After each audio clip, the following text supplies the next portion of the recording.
हमारा उत्तर प्रदेश उत्तराखंड देख रहे हैं आप। मैं हूं आपके साथ आपका मेजबान रहीम अहमद खान। नजर डालेंगे रियासत की तमाम बड़ी खबरों पर। आगाज हेडलाइंस के साथ।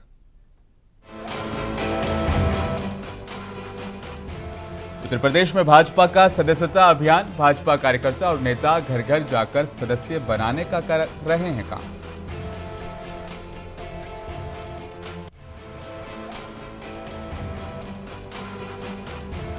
अभिनेत्री जयाप्रदा के खिलाफ गैर जमानती वारंट जारी। अभद्र टिप्पणी मामले में बयान दर्ज न करवाने पर जारी किया गया है गैर जमानती वारंट।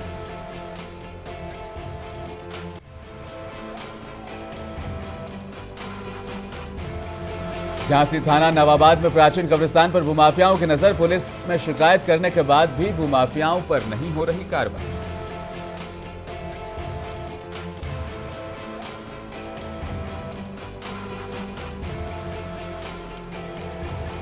लखीमपुर खीरी में देखा गया रफ्तार का कहर। ट्रक और पिकअप वैन में हुई टक्कर, 3 की मौत, एक युवक गंभीर रूप से घायल।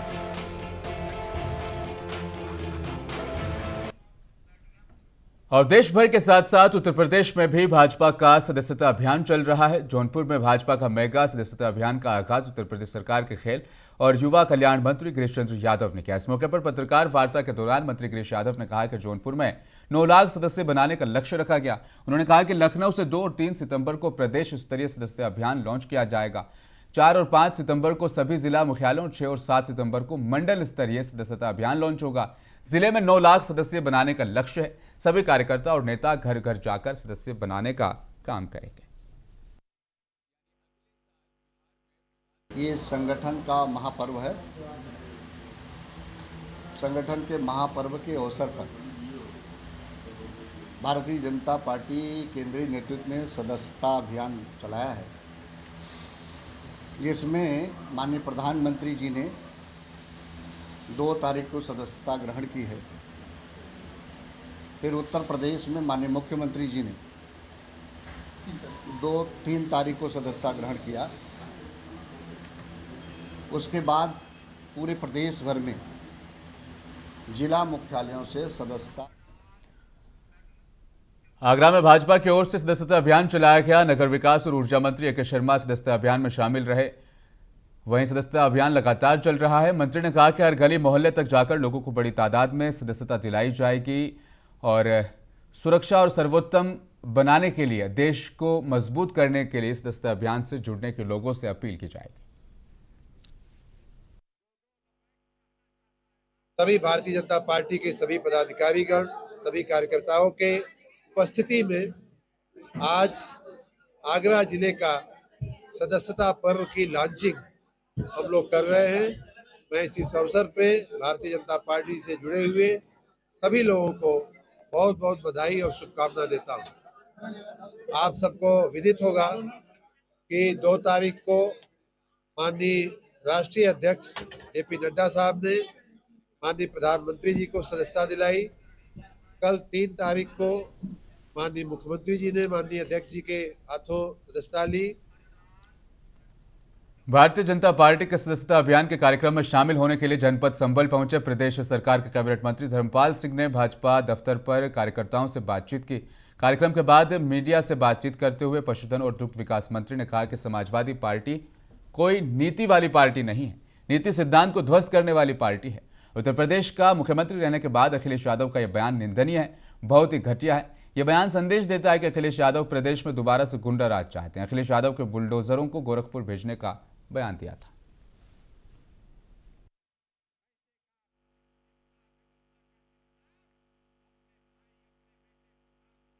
समाजवादी पार्टी कोई नीति की पार्टी नहीं है। समाजवादी पार्टी गुंडागिर्दी की पार्टी है। समाजवादी पार्टी नीति सिद्धांत कानून को ध्वस्त करने वाली पार्टी है। और जिस तरीके से इतने महत्वपूर्ण पद पर रहकर उत्तर प्रदेश का मुख्यमंत्री रहने के बाद माननीय अखिलेश जी का ये बयान बहुत ही निंदनीय है, बहुत ही घटिया है, क्योंकि ये बयान संदेश देता है कि उत्तर प्रदेश में वो गुंडा राज पुनः स्थापित कर। उपचुनाव में भारतीय जनता पार्टी 10 सीटें जीतेगी और समाजवादी पार्टी को जब से ये अखिलेश और जब से उत्तर प्रदेश में कुछ सीटें कम हुई हैं, इन्होंने माहौल बिगाड़ने का काम किया।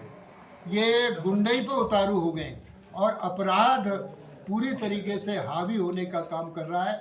और भारतीय जनता पार्टी मुख्यमंत्री सीएम योगी के बुलडोजर वाले बयान पर समाजवादी पार्टी के प्रमुख अखिलेश यादव ने कहा कि बुलडोजर से दिमाग नहीं होता, वह स्टीयरिंग से चलता है। उत्तर प्रदेश की जनता किसी के बुलडोजर की स्टीयरिंग बदल सकती है।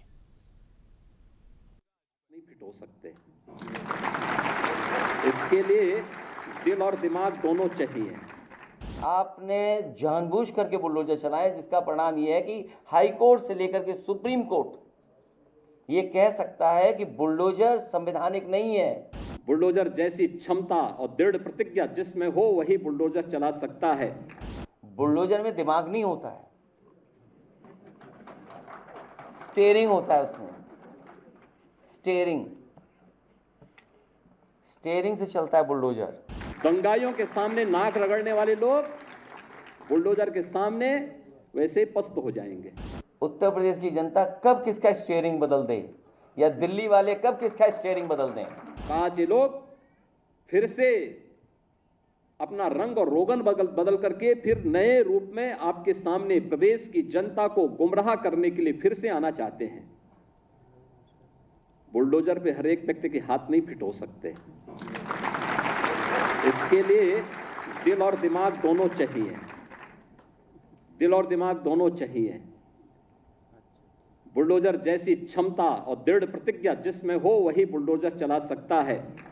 दंगाइयों के सामने नाक रगड़ने वाले लोग बुलडोजर के सामने वैसे ही पस्त हो जाएंगे। बुलडोजर का सवाल है, सोचो कैसा न्यायालय का बुलडोजर चला, क्या बुलडोजर नहीं चल सकता। जो लोग बुलडोजर लेकर के डराते थे, जगह जगह लोगों के घर गिराते थे, क्या मुख्यमंत्री आवास का नक्शा पास है?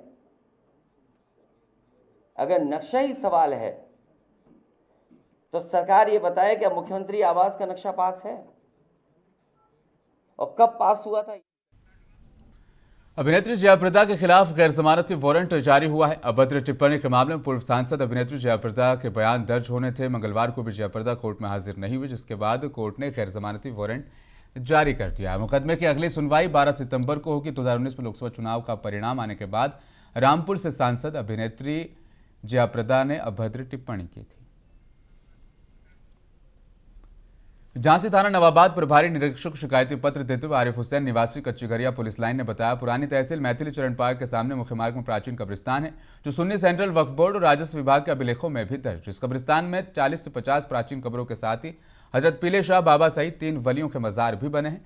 इंद्रजीत जुनेजा, सौरभ जुनेजा भूमाफिया रात के अंधेरे में कब्रिस्तान की जमीन पर मिट्टी डालकर पुराई का काम कर रहे हैं, जिससे सभी कब्रों को दबा दिया गया है। कई बार शिकायत करने के बाद भी भूमाफियाओं के खिलाफ प्रशासन कार्रवाई नहीं कर रहा है। इससे भूमाफियाओं के हौसले बुलंद हैं। कोऑपरेटिव बैंक के सामने वक्त नंबर 51 जिस समय मतबली हूँ, वहाँ पे अवैध रूप से भूमाफिया लोग मलबा वलबा डाल के कब्रिस्तान को और जो बाजार वगैरह हैं उनको ढाका जा रहा है, पूरा जा रहा है। उसके लिए थाना नवाब में एप्लीकेशन लगाई है कि इन भूमाफियों को रोका जाए। कौन लोग हैं जो कब्जा कर रहे हैं कब्रिस्तान? ये सूरज जुनेजा, अंदर जुनेजा हैं। ये लोग मलबा रात में डाल के और रात ही रात में मशीनों से परवाह होते हैं। और 50-60 कब्रें थी वो पूरी रही रहेंगी और पीले बाबा का जो मजा रहेगा उसको 90%। खबर बुलंदशहर से, जहां पर किसान से 5000 की रिश्वत लेते हुए लेखपाल रंगे हाथों गिरफ्तार हुआ है। दाखिला खारिज करने के नाम पर किसान से 5000 की रिश्वत ले रहा था लेखपाल रामप्रकाश। एंटी करप्शन टीम के मेरठ यूनिट ने रामप्रकाश को रंगे हाथों गिरफ्तार कर लिया है। लेखपाल रामप्रकाश बुलंदशहर की सदर तहसील में तैनात है। पुलिस गिरफ्तार कर अब उससे पूछताछ कर रही है। लखीमपुर खीरी में तेज रफ्तार का कहर देखने को मिला है। सड़क हादसे में 3 लोगों की दर्दनाक मौत हो गई। धोरहरा थाना क्षेत्र के गांव अमेठी स्थित महाविद्यालय के पास सड़क पर तेज रफ्तार से जा रहे ट्रक और पिकअप की आमने सामने से जोरदार टक्कर हो जाने से दोनों वाहन बुरी तरह से क्षतिग्रस्त हो गए। वहीं पिकअप में सवार 2 व्यक्तियों की और ट्रक में सवार एक शख्स की मौके पर ही दर्दनाक मौत हो गई। एक युवक गंभीर रूप से घायल है, जिसे उपचार के लिए अस्पताल भेजा गया है। सूचना मिलने पर पुलिस मौके पर पहुंची, शव को पोस्टमार्टम के लिए भेजा। आगे की कार्रवाई में पुलिस जुटी है। बिजनौर जिला कारागार में नई सुविधा शुरू कर दी गई है। जिला कारागार में अब ई मुलाकात की व्यवस्था शुरू कर दी गई है। मुलाकात के लिए आने वाले लोगों को लंबी लाइनों में नहीं लगना पड़ेगा। अब घर बैठे बनाई जा सकती है मुलाकात की पर्ची। मुलाकात पर्ची बनाने के लिए गूगल पर जाकर नेशनल प्रिजन पोर्टल पर पंजीकरण करना होगा। ई मुलाकात पर्ची से समय और पैसे दोनों की बचत होगी।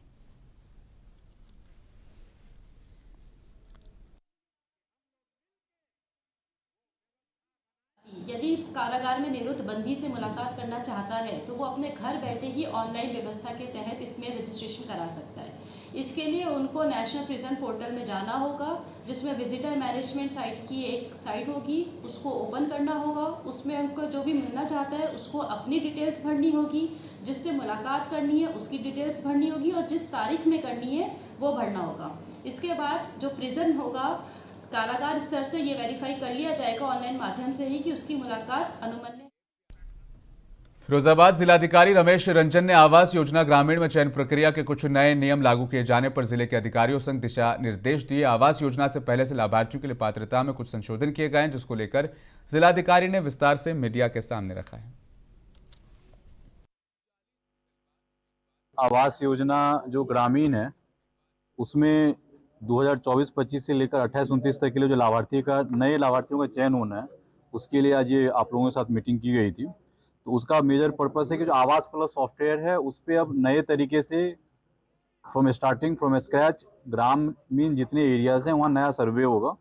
सर्वे करने के बाद इनका सॉफ्टवेयर आवास प्लस बना हुआ है, उसके माध्यम से रजिस्ट्रेशन होंगे, ऑनलाइन होगा। तो जो हमारी टीम मौके पर जाएंगे, सचिव होंगे, प्रधान होंगे, जिले अधिकारी और भी लोग उसमें ड्यूटी लगेगी। तो इनके द्वारा अगले 2 महीने में पूरा सर्वे किया जाएगा। कोई बदलाव है पिछले और इस बार? और उस सर्वे करने के बाद जब डेटा सॉफ्टवेयर पर आ जाएगा, फिर ब्लॉक की टीम उसको री-वेरीफाई करेंगे जो इनके पात्रता के नियम को देखते हुए। तो पिछली जो प्रधानमंत्री आवास ग्रामीण। और खबर उत्तर प्रदेश के कासगंज से है, जहां पर महिला अधिवक्ता संदिग्ध परिस्थितियों में लापता हो गई है।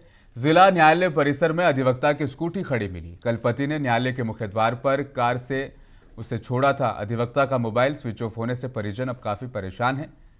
एडवोकेट के पति ने सदर कोतवाली पुलिस को मामले की तहरीर भी दे दी है।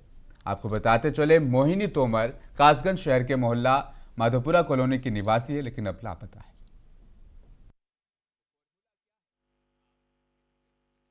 मोहिनी तोमर हमारे यहाँ एक अधिवक्ता है, महिला अधिवक्ता है। कल वो अपने पति के साथ कलेक्ट्रेट गई थी। कलेक्ट्रेट से उनके पति ने गेट पर छोड़ दिया। गेट पर छोड़ने के बाद उनका कोई सुराग नहीं मिला। पुलिस को सूचना दी है, एक गुमशुदगी की तहरीर दी है उन्होंने रात को, जो थाने पर मौजूद है। अभी तक पुलिस द्वारा कोई कार्रवाई की गई है? पुलिस लगातार इस प्रयास में लगी हुई है, छानबीन कर रही है, लेकिन अभी तक उनका कोई सुराग नहीं लगा। जौनपुर में समग्र शिक्षा अभियान के तहत आज जिला परियोजना कार्यालय के सभागार में जिला समन्वयक समेकित शिक्षा शशिधर उपाध्यक्ष की देखरेख special educators kind services training का 4 दिवसीय शुभारंभ हुआ, जिसमें मुख्य अतिथि के तौर पर दिव्या शुक्ला, जिला दिव्यांग सशक्तिकरण अधिकारी जौनपुर, और विशिष्ट अतिथि राजीव पांडे, वित्त और लेखाधिकार बेसिक शिक्षा विभाग जौनपुर रहे। मुख्य अतिथि और विशिष्ट अतिथि द्वारा मां सरस्वती की प्रतिमा पर माल्यार्पण और दीप जलाकर कार्यक्रम का आगाज किया गया।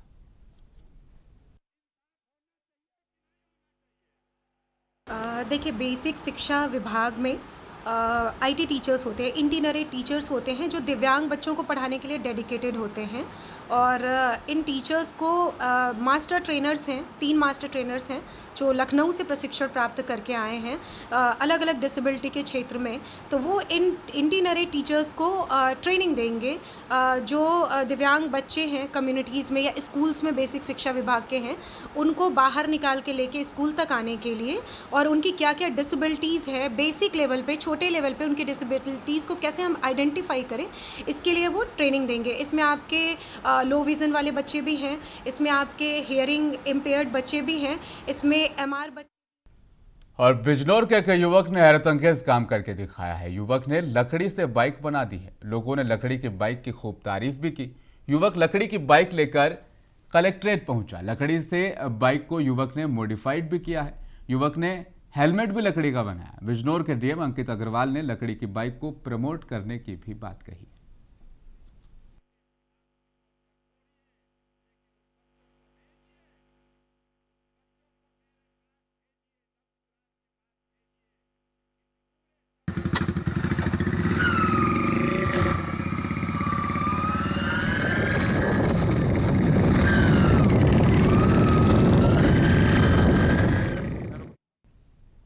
उत्तर प्रदेश के जनपद रामपुर के खरसूल से एक मामला सामने आया। यहां पर कुछ लोगों ने शमशान की भूमि पर कब्जा कर लिया। ग्रामीणों ने गांव के ही कुछ लोगों पर इल्जाम लगाते हुए कहा कि ये लोग माफिया दबंग प्रवृत्ति के लोग हैं।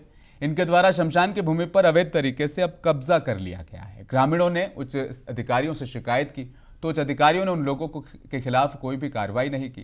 ग्रामीणों ने एसडीएम थाना प्रभारी पर भूमाफिया से हमसाज होकर शमशान की भूमि पर कब्जा करवाने का इल्जाम लगाया है।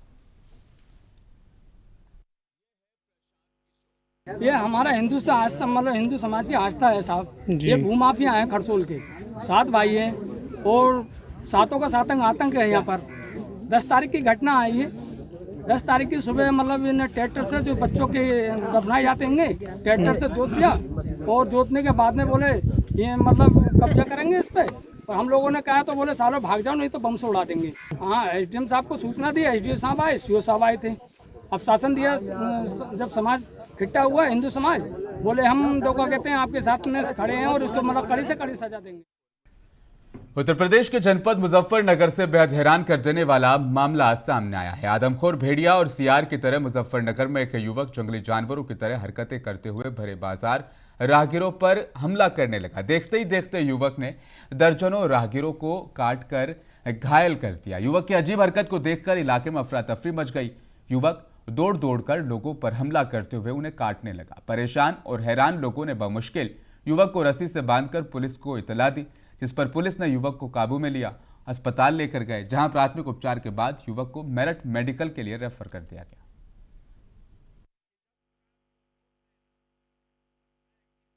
आज सुबह थाना कोतवाली को स्थानीय लोगों द्वारा सूचना दी गई कि रामलीला टीला मोहल्ले में एक मानसिक रूप से विक्षिप्त व्यक्ति है, जिसके द्वारा अन्य लोगों को जो आ जा रहे हैं उन पे हमला करने और काटने के संबंध में सूचना दी थी, जिसको पब्लिक के लोगों ने पकड़ लिया था। इस पर थाना पुलिस द्वारा पहुंचकर उस मानसिक रूप से विक्षिप्त व्यक्ति को हॉस्पिटल भिजवाया गया है और उसके परिवारीजनों के बारे में जानकारी की गई। तो जनपद मुजफ्फरनगर के नई मंडी थाना क्षेत्र के रहने वाले हैं, परिजनों को सूचना कर दी है और जो मानसिक रूप से विक्षिप्त व्यक्ति है उसका जिला अस्पताल में इलाज करवाया जा रहा है। ये कोई एक ऐसा आदमी है जिसे किसी कुत्ते ने काट रखा है, उसकी अड़क उभर रही है और वो कुछ लोगों के काटा भी है उनने। यहाँ पर कुछ लड़कियां हैं उनका काटा है। वो भाग भाग के पकड़ रहा था और पकड़ के काट रहा था। लड़की का काटा है उनने, एक लड़की की उंगली में काटा है, एक के यहाँ गर्दन पे काटा है। ये यहाँ पे अभी 1-2-1.5 घंटे पहले जो यहाँ पे कुत्ते फिरते हैं उनके पीछे भाग रहा था, कभी इधर कभी उधर कभी इधर। फिर वो कुत्ता भाग के स्कूल में बढ़ गया, सामने हल्का 2 स्कूल में। स्कूल के गेट बंद हो गए, वो भी स्कूल में। झांसी में लगातार हो रही चेन स्नैचिंग और लूट की घटनाओं को अंजाम देने वाले शातिर बदमाशों की गैंग की सीपरी बाजार में पुलिस के साथ देर रात मुठभेड़ हो गई, जिसमें एक बदमाश के पैर में गोली लगने से वह घायल हो गया। दूसरे ने पुलिस के सामने समर्पण कर दिया। पुलिस टीम ने इनके कब्जे से एक बाइक, तमंचा, कारतूस सहित सोने के जेवरात बरामद किए हैं। एसपी सिटी ने जानकारी देते हुए बताया कि लगातार हो रही लूट, चेन स्नैचिंग की घटनाओं की रोकथाम के लिए 5 पुलिस टीमों का गठन किया गया था।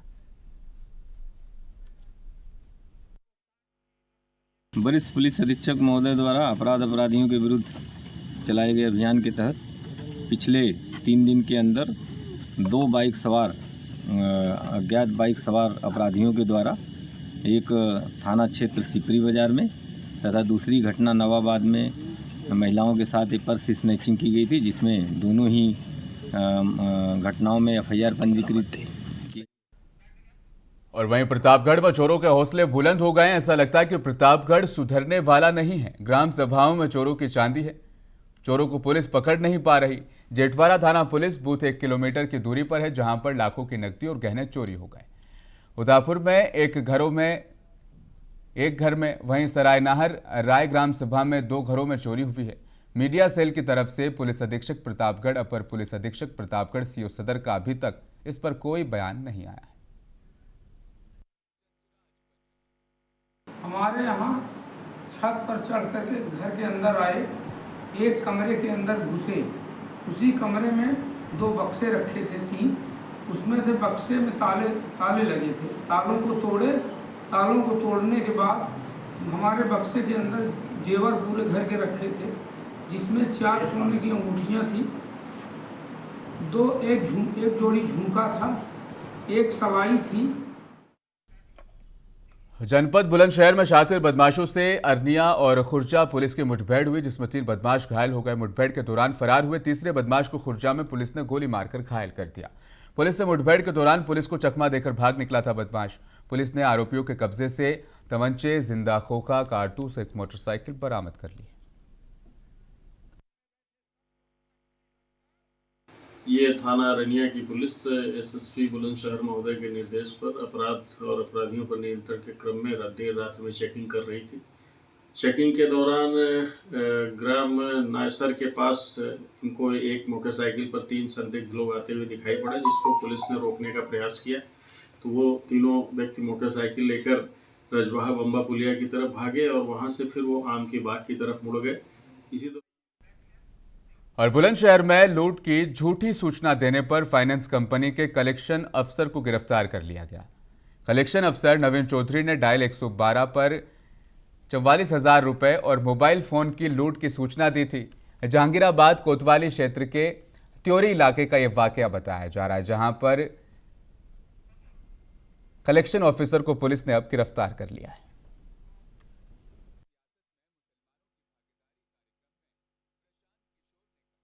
थाना अहमदगढ़ क्षेत्र का रहने वाला है। दिनांक 29 अगस्त को इस व्यक्ति के द्वारा थाना पहासू पर यह सूचना दी गई थी कि उसके साथ लूट की घटना कारित हुई है। यह व्यक्ति एक माइक्रो फाइनेंस कंपनी में कलेक्शन एजेंट का काम करता है, जिसमें इसने लगभग 51,000 रुपये, एक मोबाइल फ़ोन तथा एक बाइक की चाबी ये जाना बताया था। पुलिस के द्वारा घटनास्थल का निरीक्षण, सीसीटीवी फुटेज और स्थितिजन्य साक्ष्यों का गहनता से अवलोकन किया गया। कई व्यक्तियों से पूछताछ, इसमें जांच पड़ताल छानबीन की गई।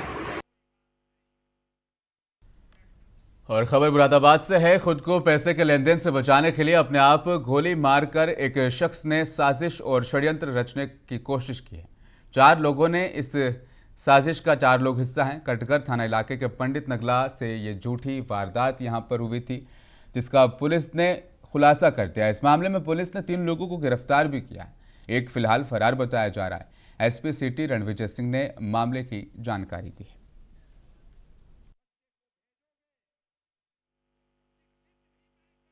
देखिए, एसएचओ कटघर को 22/8 को सूचना मिली रात्रि लगभग 9 बजे कि पंडित नगला क्षेत्र में एक अनवार हाउस है, वहाँ पर एक राशिद नाम के व्यक्ति को किसी ने गोली मार दी है। इस सूचना पे तत्काल मौके पे एसएचओ अपनी टीम के साथ गए। वहाँ पे राशिद घायल मिला, उसके बाह में गोली लगी थी। तत्काल उसको हॉस्पिटल शिफ्ट किया गया। उसके बाद राशिद ने आरोप लगाया कि उसका एक व्यक्ति से 4 लाख रुपए के पैसे का लेन देन का विवाद था, जिसका नाम साजिद था। इसने उसके ऊपर आरोप लगाया कि उसने अपने साथियों के साथ मिलकर मेरे ऊपर हमला किया है और ये चोट उसके द्वारा मारी गई है। उसके बाद हम लोगों ने उसमें अभियोग पंजीकृत कर लिया। साजिद को हमारा उत्तर प्रदेश उत्तराखंड में फिलहाल बस इतना ही। मज़ीद खबरों के लिए बने रहें हमारे साथ और देखते रहें मुंसिफ टीवी न्यूज़।